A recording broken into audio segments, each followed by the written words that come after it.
But first, poets laureate are the public face of poetry, urged to write about public events and to raise awareness about the art. But there's one poet who is routinely described as one of the greatest writing in English, but whose critical fame far exceeds his popular readership.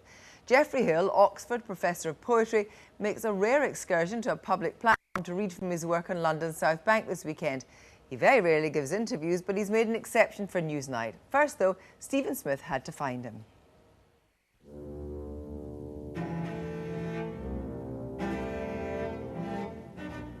When you're looking for England's greatest living poet, you might begin with the landscape he's so memorably described. An ancient land full of strategy. This man's work has been called serious, even difficult. He himself has kept a low profile, almost to the point of invisibility. All in all, then, he cuts an agreeably forbidding figure. But it turns out all we had to do was ask. In his new house outside Cambridge, Geoffrey Hill, who's 79, has struck a rich seam of productivity. He's writing poems the way other people write emails. I've been writing for 60 years, and 60 years ago I felt very lucky if I managed to write 7 poems in a year. Now I feel very unhappy if I haven't written 7 poems in a week. Really? Yeah. That's extraordinary. Yeah. What do you put that down to? I've pondered this, and I've got some very secret ideas and theories as to what it may be due to, but wild horses wouldn't drag them out of me.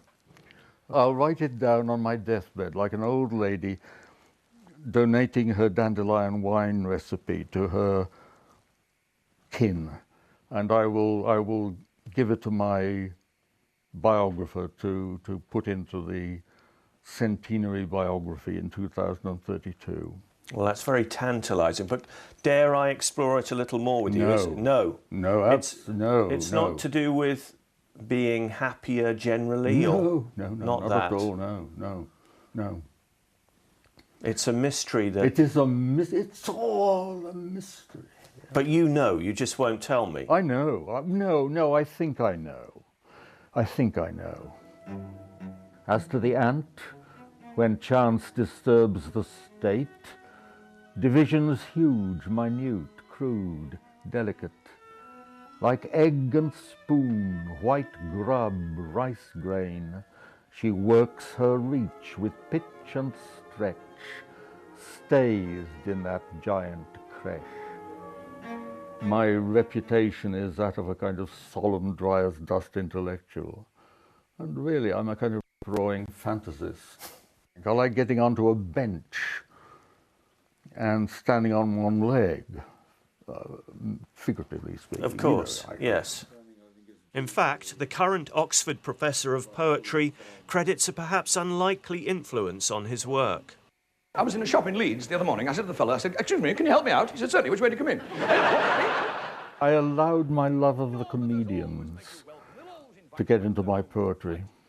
So future scholars of your work should have your stuff open on the one hand and Ken Dodd or Frankie Howard's material to hand. I do no harm at all. They would see a connection. Do I you think? Well, I hope so, yes. I mean, I'll leave a lot of heavy hints.